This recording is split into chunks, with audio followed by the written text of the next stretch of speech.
Een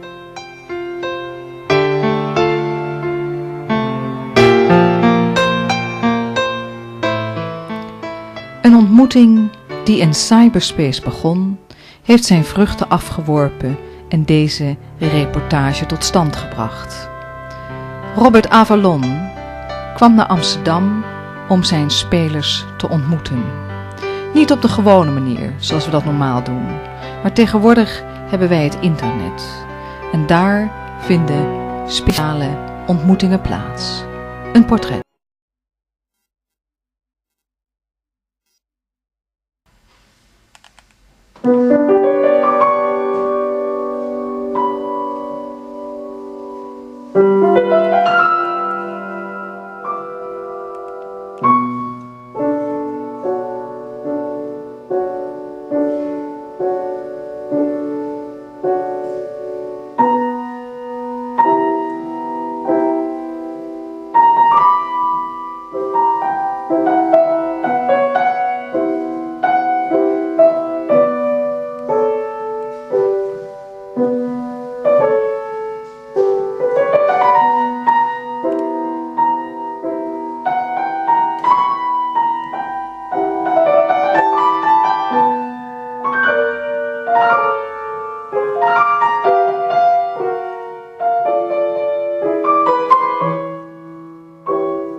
That was a piece of mine entitled Fantasia, or Fantasia. It was a work that I composed while I was living in Pátzcuaro in Mexico. Pátzcuaro is a very beautiful village on the side of a lake, and in the middle of the lake is an island called Janitzio, with a huge statue of Morelos, one of the revolutionary leaders of Mexico, his hand raised to the sky. And on this island, no one is allowed to bring automobiles. It's only walking. There are some horses and animals, and from the view I had of the lake and the island, I could see the children running around playing their games and the families gathering in the market. And I composed this piece as an impression of my reaction to all of this activity. And also the piece, because as the night would settle, everything would become very quiet, and there were just a few lights, lanterns and candlelights, and it was a very beautiful experience for me. So I translated this into music, and it became the Fantasia, which I just play for you. I am a composer and a pianist. I first began making music when I was a very small child. Before I took lessons, I wanted to make sounds. I wanted to express my relationships to people and to tell stories with sound. In fact, I found myself often, instead of telling people things verbally, instead of using language as other people were using, I would gather my friends around the piano and I would make up pieces of music, and they would tell stories, and they would express things that I didn't feel like I had the vocabulary to express when I was a child, no verbal vocabulary for it. And I've always felt that music is a language, and like any language, one should speak, write and read the language. I think often today we separate the composition from performance, and so many performers never learn actually how to write music, and it's kind of an incomplete musical experience in some ways, because I feel that as with any language, through the process of writing the language, one learns much more about oneself, learns more about the multiplicity of the universe within the sounds of music. And so whenever I've taught music in the past, I've always worked with young children who usually their parents would bring them to me, and the first thing they want them to do is learn how to play a piece usually that the parents know well and have heard other children play. And I start out by teaching how to improvise. I love to improvise, as I did when I was a child. I'll give you an example of one form of improvisation we used to do when I was a child, that we would sit around and we would tell stories. We would create stories. You know this game, I'm sure, where the first person invents the subject of the story. And who knows what the subject could be, anything. It's just anything that comes into a person's mind that jumps in spontaneously. For example, someone might say, there was a large mountain that talked, and the face of the mountain was in the rocks, and the mountain would say, "Watch out." Oh, this is only an example. So I'll play that for you if I were to do that. A large mountain that says, "Watch out." So we go.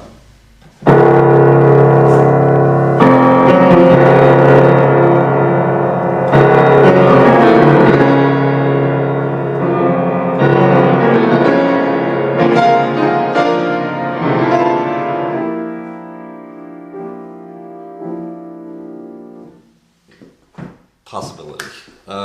The next child would take whatever the previous child had said, sometimes varying it if they didn't remember exactly, and would add their comments, the extension of the story. It would go on, and it could be, let's say that there was a very small ant that was crawling up the side of the mountain. So the mountain's big mouth, gaping mouth with flame was opening in I added that part, who knows what it could be. But the ant crawled very stealthily up the side, avoiding the mouth, and even avoiding the eyes of the mountain, so it's unseen. Maybe that would be something like...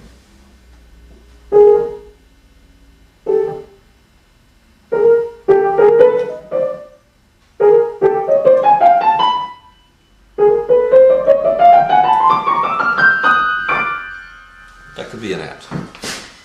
I've always found that music is the best way to express abstract ideas, stories, images. I've always found languages to be more limiting in some ways than music in expressing. Oh, listen to the church bells.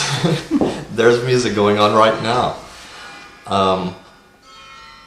I love to create those kinds of images and concepts through music that can't be expressed in words. And I think that's the great glory of music in general, that it can express things that you can't possibly express in language, or you can try, but you don't get its essence. For me, music is the way to do that. I also began, as a child, I would find myself very often engaging, and I still do today, speaking to someone, and as we're holding a conversation, their words I'm translating into music, and I try to remember these conversations later. So sometimes while I'm engrossed in translating the conversation and my relationship to this person into music, I'm also trying to remember what they had to say and how they said it, with what kinds of inflections, what kind of emotion, what kind of tension, what kind of sadness, what kind of frustration, to make the words known. And so in music, I think there is all of this. It's a complete world of expression, of conversation, and I hope that through my music making I can communicate best to people and express these relationships in these communications.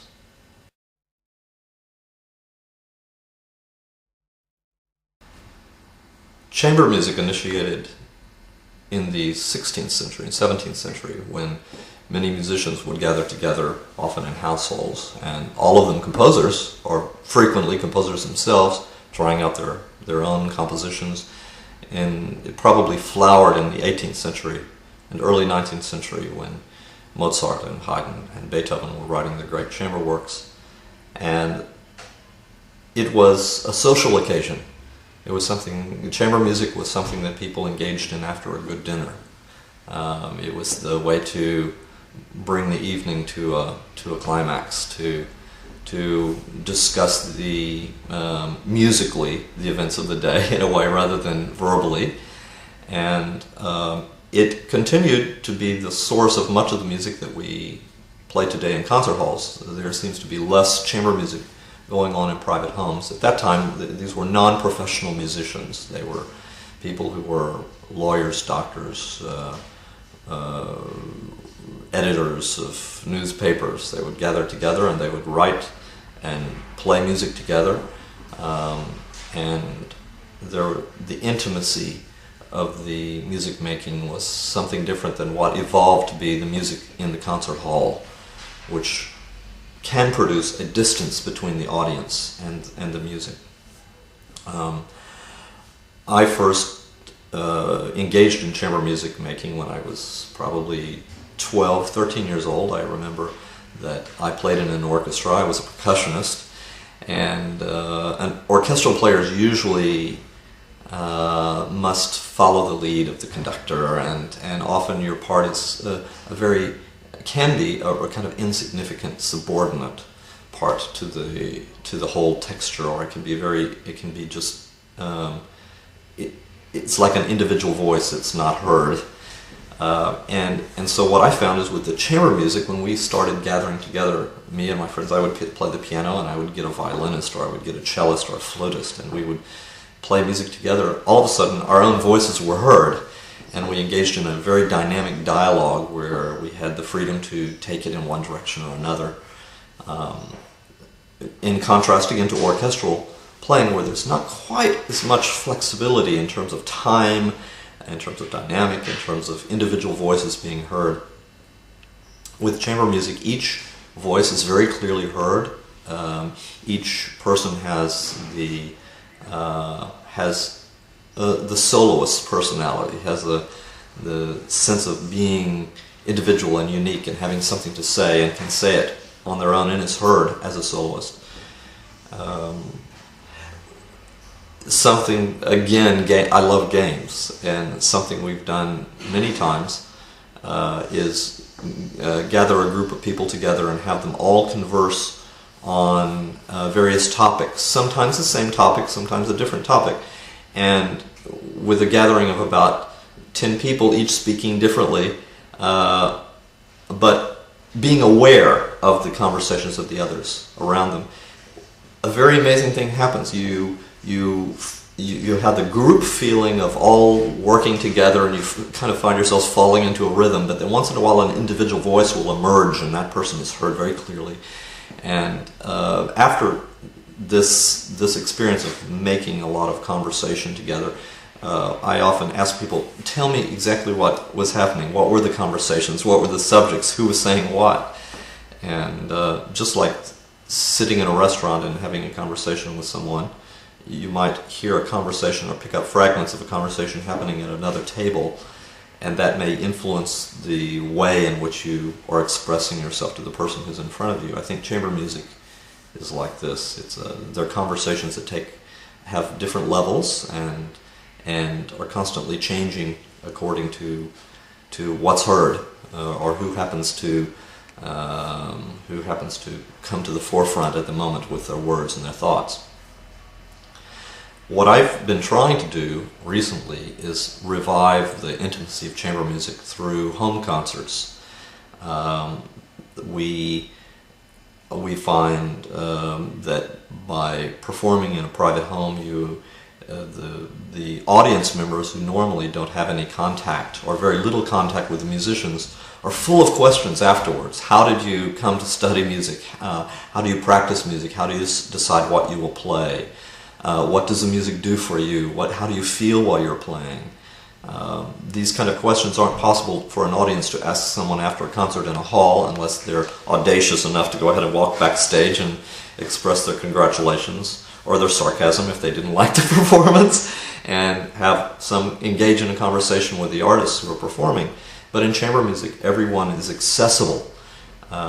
We've given concerts where people were sitting 2 feet from the piano, and you know, and I could feel that they were probably getting some of the sweat off my brow, and I could sense their breathing. I could sense when the audience is suspended and unable to move or not wanting to move. I can sense when something is really gripping them in a different way than in a large concert hall, where that feeling is a little harder to accomplish. So I'm drawn to chamber music. I think it's something that everyone should begin to engage in. All of my musical colleagues, I try to stimulate them and say, get going with this. You know, there are lots of wonderful spaces with wonderful pianos and homes, and let's make music and bring it directly to people and to their children and to the people who want to know musicians personally. It's very easy, you know, when you're practicing 8 hours a day or 6 hours a day, whatever you do, to kind of detach yourself as an artist from life. But chamber music enables you to really get in there and be part of the community.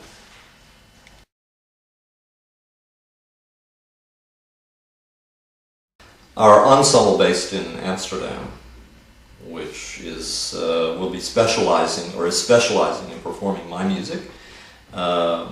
We've called ourselves the Avalon Ensemble appropriately. The musicians have all worked together at some point, except for me. I mean, I'm new to this group, but I'm bringing with me the core of focus to perform my music. We initially met through the internet. It was a conversation I had with the cellist John Addison, and he told me that he specialized in contemporary music, that he's made his life, based his life on this specialty, and very few musicians do that. It's much easier, I think, to play the standard repertoire over and over repeatedly, as our orchestras tend to do in chamber ensembles. And Amsterdam being a great center for contemporary music, known internationally for the vibrant interest on the part of the public and the musicians who live here, it seemed a natural place for me to come and begin working. We have all met each other for the first time this last week when I arrived. As soon as I got off the train, we had a 2-hour rehearsal. I had a 2-hour rehearsal with the violist, Elizabeth Smalt, wonderful player. All of them are very dynamic and excited about what they're doing, and they're full of energy to make new expression, to find new ways of playing music that's never been heard or rarely heard. And we've connected, all of us, during this week through the many rehearsals we've had and the social times we've had. And I should tell you who the players are. We have a string quartet, which is Lydia Forbes, first violin, Anna McMichael, second violin, violist Elizabeth Smalt, and cellist John Addison. We also have a wonderful Dutch singer named Julia Bronkhorst, and she's quite well known in the area for her interpretation of music that's rarely done. And we have a flutist named Ellen Fryer, who I just met, and we're very interested in working together. She's already embraced it so quickly after our first meeting that she's willing to do a performance in a couple of weeks. and we will be presenting our music in a chamber setting, in a private home, in a few weeks, to begin introducing my music and the concept of our project, which is to present 5 hours of my chamber music initially in Amsterdam in 3 concerts. We're looking at which hall we will use, probably one of the 2 or 3 of the best venues for chamber music. Then we will go to London, Paris, Berlin, Munich, Frankfurt, and Vienna, hopefully ending up in Spain. This is a country I feel very connected to. And in each city we will play the 3 concerts and hopefully even engage in some improvisation as an ensemble.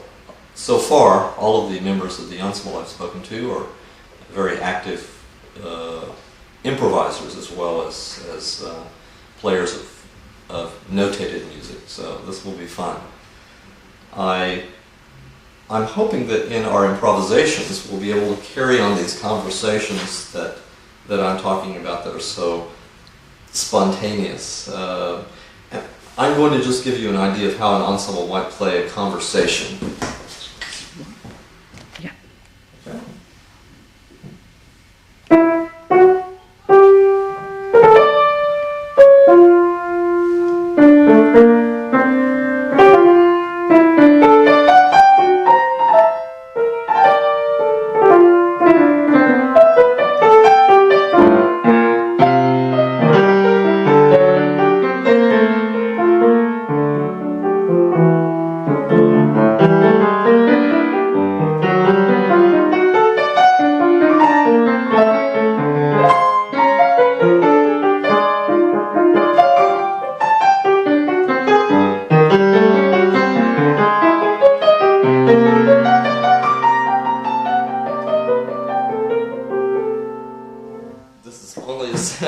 I'm making something up that I've never played before, but the idea is that with 2 hands I'm creating a conversation, and with 7 players you can imagine the multi-layers of conversation that will be possible.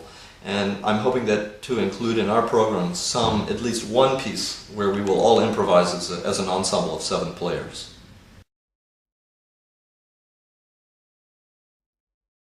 This is as loud as you can make this.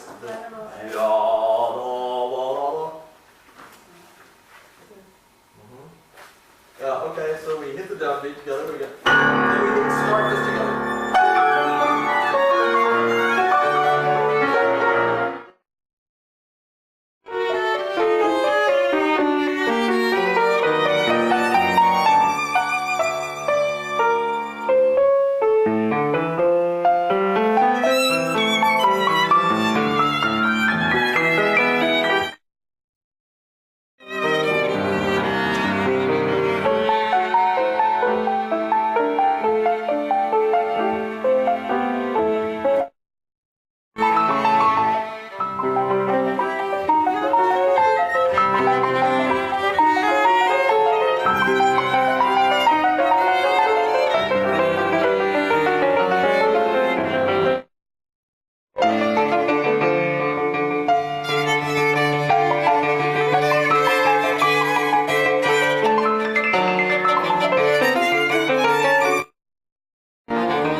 That'll be on our next. Well, do you improvise? Would you improvise on a concert? I like to. Yes, I would. Oh, I do too.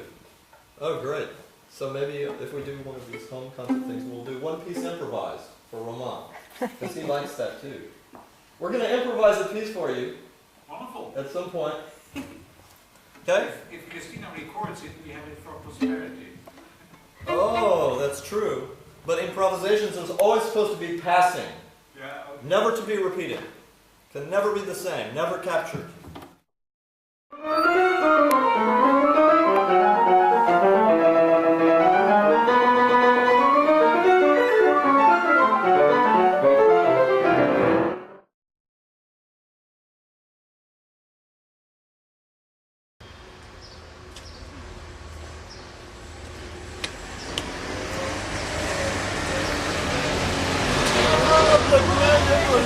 How are you?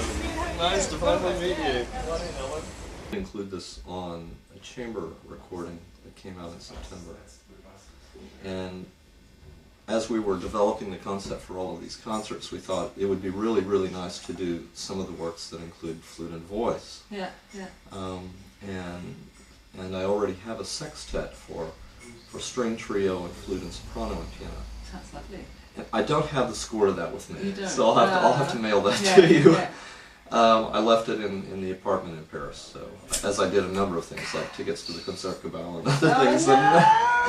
So, so it's been a little crazy traveling like this.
That one I can't leave because I only have a few of these. And this has only been played actually twice. Once with the in Houston and then once with the Dallas Chamber Orchestra about a week later. We've got so little in our repertoire as far as flute concertos goes that are decent. Musically interesting to play.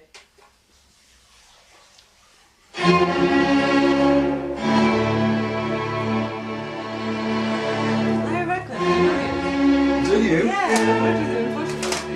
Really? Yeah, I think so. It's the same guy. He does a lot of work in Australia. Yeah? That's where I've worked with. Sydney, right? Yeah, with the String Camera Orchestra. I think that's correct. In fact, I even went on tour with him to Japan. Really? It's that flute concerto, yeah. Our hopes are that if we can bring this music to as many people as possible and to form a family with this ensemble, that we will be able to go beyond the barriers of nationality. All of these players, many of the players have come from places outside of Amsterdam but have moved here, settled here because of the receptivity of the audiences, the climate for new, different ways of speaking, thinking, feeling. We all come together with bringing our different backgrounds, and we hope that we can go out into the world and reach more people through the, first of all, the Dutch poetry. I'm going to be setting some poetry by Jacob Israel de Haan, and for Julia to sing, and in each city that we go to we will be taking a different poem by my musical setting of a different poem from each one of the different countries, and hopefully we'll be able to destroy barriers. That's my goal, is to break down all kinds of barriers, and I think we can do that with chamber music.